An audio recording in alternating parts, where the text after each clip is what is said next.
এবার মক্কা একটা ভিডিও সাম্প্রতিক সময়ে ফেসবুক, ইউটিউব বিভিন্ন ছড়িয়ে পড়েছে যে ইমাম মাহাদির আত্মপ্রকাশ ঘটেছে। আদৌ কি বিষয়টা সত্য কিনা এটা সম্পর্কে জানতে চাওয়া হয়েছে। আমরা যে ভিডিওটা দেখেছি, খুবই লম্বা চড়া একজন ব্যক্তি, লাল একটা রুমাল পরা আছে, দেখতে শুনতে খুব সুন্দর। তো ওনাকে ইমাম মাহাদি বলা হচ্ছে। যুগে যুগে বহুবারই ইমাম মাহাদি আলাইহিস সালাতু ওয়াস সালাম আত্মপ্রকাশ করেছে, এটা অনেকেই বলেছে। এবং নিজেকে ইমাম মাহাদি দাবি করা, ইমাম মাহাদির তো শেষ নাই। সৌদি আরবে একবার ইমাম মাহাদি দাবি করা হয়েছে, সবশেষে গুলি চালানোর আগ পর্যন্ত সবাই মনে করেছে ইনি ইমাম মাহাদি। তো সৌদি গভর্নমেন্ট একটু দেরি করেছে গুলি চালাতে, কারণ যেহেতু ওমান দাখালাহু কানা আমিনা, এই জায়গায় যে প্রবেশ করবে সে তো নিরাপত্তার চাদরে বেষ্টিত হবে। এই জন্য এখান থেকে অনেক কৌশলে গরম পানিটানি মেরে, গরম পানিটানি দিয়ে তারপরে তাকে বাহিরে বের করা হয়েছে। ওইখানে যখন গুলি চালানো হয়েছে তখন সবাই বুঝছে যে ইমাম মাহাদি তো গুলি চালালে মরবে না, জমিন তার ওই শত্রুকে গিলে খেয়ে ফেলবে। ওইখানে তো গিলে টিলে কেউ খাইল না। এরপরে লোকটা সবশেষে মারা গেল। 1982 সনেও এই ঘটনা ঘটেছে। নতুন করে এই বছরে এই ভিডিওটি ফেসবুকে রিলস আকারে অনেক ছড়িয়ে পড়েছে যে এবার নাকি ইমাম মাহাদির আত্মপ্রকাশ ঘটেছে। এটা নেহায়েত তাহা একটা ভুল কথা। এবং যেই লোকটাকে ইমাম মাহাদি বলে দেখানো হচ্ছে, ইমাম মাহাদি আলাইহিস সালাতু ওয়াস সালামের সূরত তো এমন হবে না। ইমাম মাহাদির চেহারা হবে, কপালটা থাকবে বড় কপালওয়ালা, আজলাল জাবিহা, হাদিসের মধ্যে আসছে বড় কপালওয়ালা হবে। নাকটা থাকবে খাড়া নাক, নাকটা খুব সুন্দর। আমরা অনেকে নাক দেখলে বলি মাশাআল্লাহ ওনার নাকটা খুব সুন্দর। এইরকম লম্বা নাকওয়ালা হবেন তিনি। আর একেবারে দবদবা সাদা, যে লোকটাকে দেখানো হচ্ছে একবারে দবদবা সাদা, এরকম দবদবা সাদা ইমাম মাহাদি আলাইহিস সালাতু ওয়াস সালাম হবেন। তিনি মাঝামাঝি কালারের হবেন, না সাদা না কালা, এটার মাঝামাঝি কালারের হবেন। খুব বেশি সাদাও না, আবার একেবারে কালোও না, দুইটার মাঝামাঝি হবেন তিনি। এবার আসেন পরের পয়েন্টে। ইমাম মাহাদি আলাইহিস সালাতু ওয়াস সালাম তিনি হবেন ওয়া হুয়া মিন নাসাবি, নবীজি সাল্লাল্লাহু আলাইহি সাল্লামের বংশ থেকে আসবেন। যেই লোককে দেখানো হয়েছে তিনি নবীজির বংশধর কেউ না। নবীজি সাল্লাল্লাহু আলাইহি সাল্লাম বলছেন আমার বংশ থেকে আসবে। আহলে সুন্নাহ ওয়াল জামাতের মতামত হচ্ছে তিনি নবী সাল্লাল্লাহু আলাইহি ওয়াসাল্লামের বংশ থেকে, হাসান রাদিয়াল্লাহু তাআলা আনহুর বংশ থেকে আসবেন।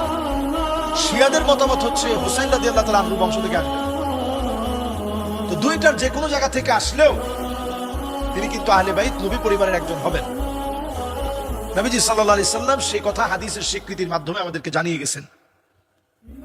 আর উনি নিজেও জানবেন না তিনি ইমাম মাহাদি। তিনি যখন মাকামে ইব্রাহিমের সামনে দাঁড়ানো থাকবেন, ঠিক সেই সময়ে মাকাম ইব্রাহিমের সামনে যখন দাঁড়ানো থাকবেন, ওই সময় লোকেরা দেখি বুঝবেন যে ইনি ইমাম মাহাদি। লোকেরা বলবেন যে আজকের এই মাজলুম জনপদে জনপদে মার খাওয়া মুসলমানদের সাহায্যের জন্য আপনার কাছে বায়াত নিতে চাই। যদি বায়াত না দেন আপনার গর্দানে আঘাত করব, তারপরেও বায়াত না নিয়ে আমরা এক চুল যাব না। ইমাম মাহাদি আলাইহিস সালাতু ওয়াস সালাম বায়াত দিবেন। ইউসলিহুল্লাহু লাহু লাইলাতান ওয়াহিদা, এক রাত্রির ভিতরে আল্লাহ তাআলা গোটা দুনিয়ার ভিতরে একটা পরিবর্তন দিয়ে দিবেন। আপনারা বলতে পারেন এটা কিভাবে সম্ভব? আজকের আফগানিস্তান দেখলে আমাদের কাছে বোঝা যায় যে আফগানিস্তান কতটা দুর্বিষহ সময় পার করেছে। আল্লাহ তাআলা আজকে কোথায় তাদেরকে উঠিয়ে দিয়েছেন, তাদের মুদ্রার অবস্থান কোথায়, তাদের এক একটা পানীয়, বিভিন্ন কোলা যখন তারা বাজারে ছেড়েছে, পানির কোলা সহ প্রত্যেকটা প্রোডাক্ট সারা দুনিয়াতে এখন চাহিদা বেড়ে গেছে। আল্লাহ রাব্বুল আলামিন আফগানিস্তানকে ঠিক কোথায় ছিল, কোন জায়গায় আল্লাহ রাব্বুল আলামিন নিয়ে গিয়েছেন, এগুলো সব হচ্ছে আল্লাহ রাব্বুল আলামিনের ফয়সালা। এগুলো সব হচ্ছে মাওলাই করিমের ফয়সালা। আল্লাহ রাব্বুল আলামিন চাইলেই এই সমস্ত সমাধান আল্লাহ তাআলা দিতে পারেন। যখন যাকে মনে চায় তাকে দিয়ে আল্লাহ তাআলা শক্তিশালী করতে পারেন। ইমাম মাহাদি আলাইহিস সালাতু ওয়াস সালামকে দিয়ে আল্লাহ তাআলা মুসলিম বিশ্বের ইতিহাসকে আল্লাহ তাআলা পাল্টে দিবেন। মাজলুম মুসলমানদেরকে ঐক্যবদ্ধ করে আল্লাহ তাআলা নেতৃত্বের জায়গায় মুসলমানদেরকে বসাবেন। এক রাত্রির ভিতরে আল্লাহ তাআলা একটা পরিবর্তন দিবেন। শুধু তাই না, পরিবর্তনটা এমন হবে, জায়গায় জায়গায় মুসলমানদের বিজয় এমন ভাবে আসবে, এই বিজয় কেউ ঠেকাতে পারবে না। এর 6 কিংবা 7 বছর পরে দাজ্জাল এই পৃথিবীতে আসবে। এখন দাজ্জাল আসার জন্য পুরোপুরি প্রস্তুত। বর্তমানে খাজারিয়ান যারা আছে, যারা সারা ওয়ার্ল্ডকে নিয়ন্ত্রণ করে, সারা ওয়ার্ল্ডের সমস্ত নিয়ন্ত্রক যারা, বিভিন্ন ধর্মাবলম্বীর বড় বড় যারা আছে, এরা সব মিলে দাজ্জালের অপেক্ষার প্রহর গুনছে, দাজ্জালের অপেক্ষার প্রহর গুনছে শুধু মুসলমানদেরকে চিরতরে শেষ করে দেওয়ার জন্য। আর আল্লাহ রাব্বুল আলামিন দাজ্জালকে পাঠিয়ে দিয়েই তাদেরকে চিরতরে নিঃশেষ করবেন, মুসলমানদেরকে আল্লাহ রাব্বুল আলামিন চূড়ান্তভাবে বিজয়ী করবেন। সুতরাং আল্লাহ রাব্বুল আলামিন আমাদেরকে সতর্কতার সাথে কথা বলা, আজগবি বিষয়ে বিশ্বাস না করে জেনে শুনে তথ্যভিত্তিক, অথেন্টিক, নির্ভরযোগ্য কথা বলা, এবং ইমাম মাহাদি আলাইহিস সালামের নামে বিভ্রান্তিকর বিভিন্ন কথা বলে কেউ মনে করতেছে পাকিস্তানের মোহাম্মদ বিন কাসেম তিনি ইমাম মাহাদি, আবার কেউ কেউ মনে করতেছে আমাদের বাংলাদেশের নড়াইলে ইমাম মাহাদির সবচেয়ে বড় সৈনিক, উনি এখন নড়াইলে আছেন, নাটোরে আছেন। আমাদের দেশের নাটোরে ইমাম মাহাদি আলাইহিস সালামের আগের যে একটা গ্রুপ হবে যারা ইমাম মাহাদিকে সারা পৃথিবীর কাছে যারা প্রমোট করবে, সামনে থেকে যারা নেতৃত্ব দিবে, ইমাম মাহাদি আলাইহিস সালামের হাতকে শক্তিশালী করে সৈনিক হবে, ওই সৈনিকদের প্রধান সেনাপতি তিনি নাকি আমাদের বাংলাদেশের। আবার বাংলাদেশের লোকও ইমাম মাহাদি নিজেকে দাবি করেছে যে সৌদি আরবের জেলে এখন আছে।